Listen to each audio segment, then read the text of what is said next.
Pronouns. Give me 4 pencils. Do you want a sharpener and an eraser also? Yes, you can give me an eraser. I want it for my friend. She doesn't have an eraser. What else do you want to buy? You can give me a chart paper and glue also. I don't want these for myself, but for my neighbors.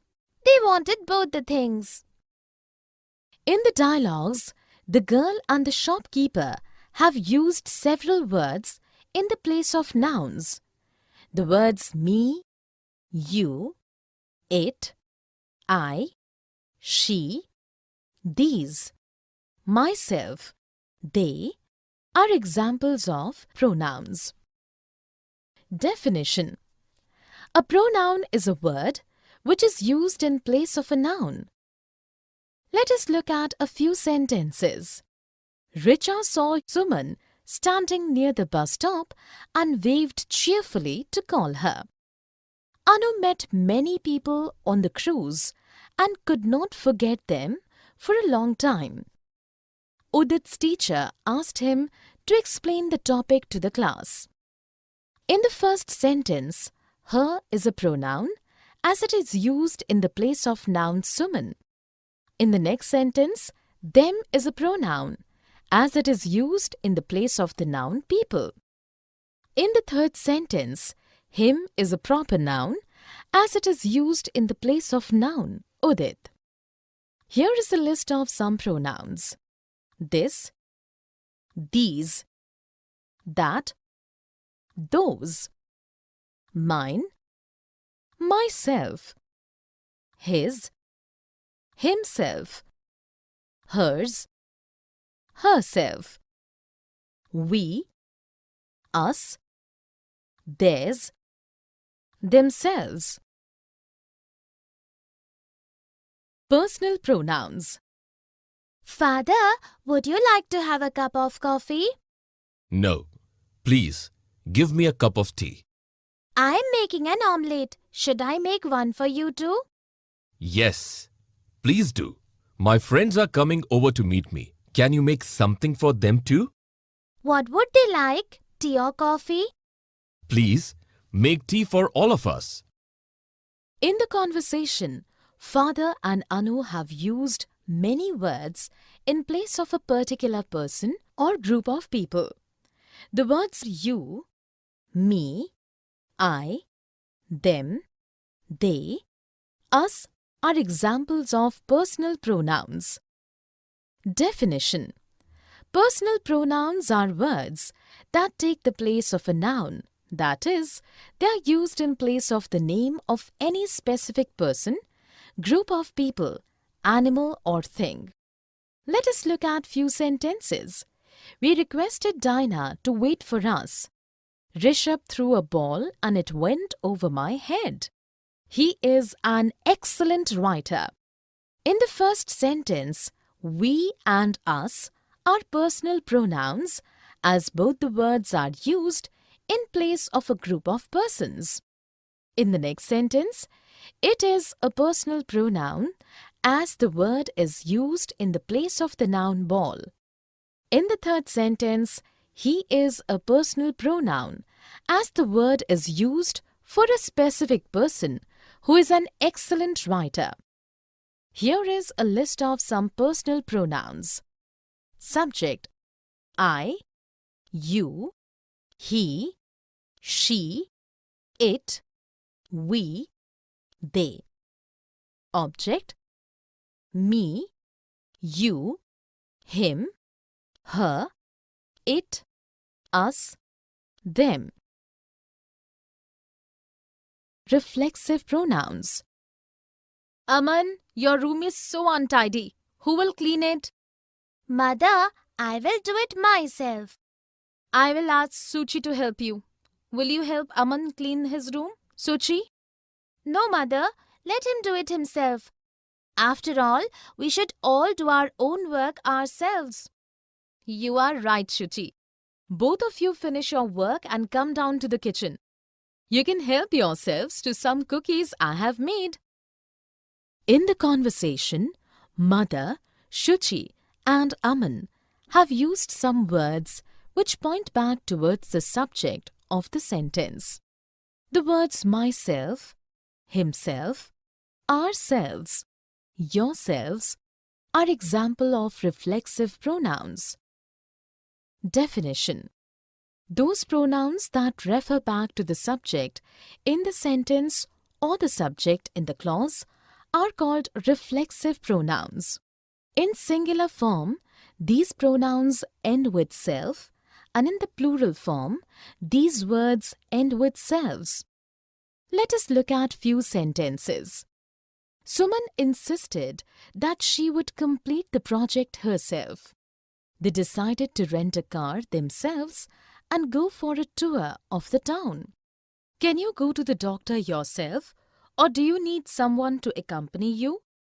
In the first sentence, herself is a reflexive pronoun as it refers back to the subject, Suman.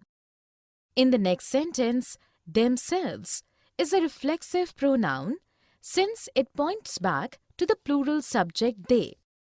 In the third sentence, yourself is a reflexive pronoun as it is referring back to the subject, you.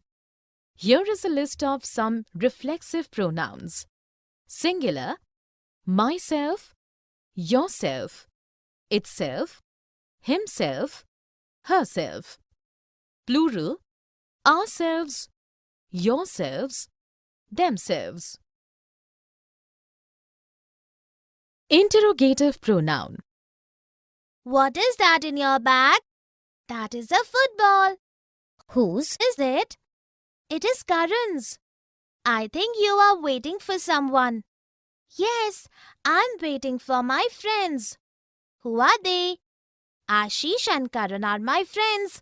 They are both late today. Whom can we ask when they will come? I will call Ashish. In the conversation, Raman is asking Varun a number of questions using interrogative pronouns.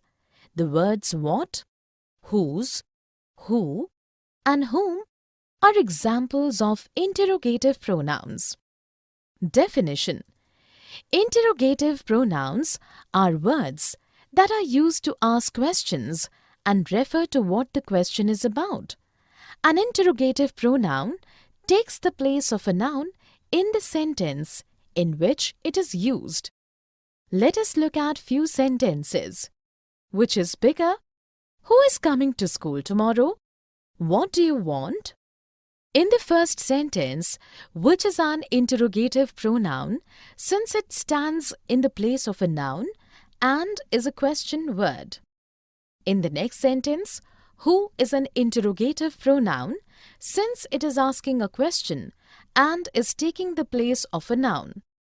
In the third sentence, what is used in place of a nouns to ask a question and so in an interrogative pronoun. Here is a list of some interrogative pronouns. Frequently used: what, who, which, whom, whose. Rarely used: whoever, whomever, whichever, whatever, whatsoever, whosoever, and whomsoever. Demonstrative pronouns. This is so beautiful. Yes, it is. The flowers have been painted so realistically, but I like that more. Which one? The one with the black horse painted on it.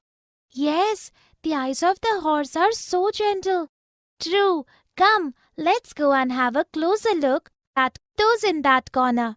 Both the paintings are brilliant. I want to buy these immediately. They will be two spectacular additions to your painting collection. In the conversation, the two girls have used certain words to point to a specific painting or paintings nearby or some distance away. The words this, that, those, and these are examples of some demonstrative pronouns. Definition: in a sentence, demonstrative pronouns take the place of a noun. They are used to refer to both a specific singular noun and specific plural nouns. They provide information of time and space, that is, whether the noun or nouns being referred to is or are near or far away in respect of time and space. There are only 4 demonstrative pronouns. Let us look at a few sentences. This has a beautiful smell. Those are very expensive. These are moving very slowly. That was wonderful. In the first sentence, this is a demonstrative pronoun since it is used in place of a noun and refers to something nearby. In the next sentence, those is used to refer to a noun far away and is a demonstrative pronoun. In the third sentence, these is a demonstrative pronoun and used for a noun close by. In the last sentence, that is a demonstrative pronoun used in place of a noun far away in time. Here is a list of some demonstrative pronouns. Singular, this, that. Plural, these, those. Nearby in time and space. This, these. Far away in time and space. That, those.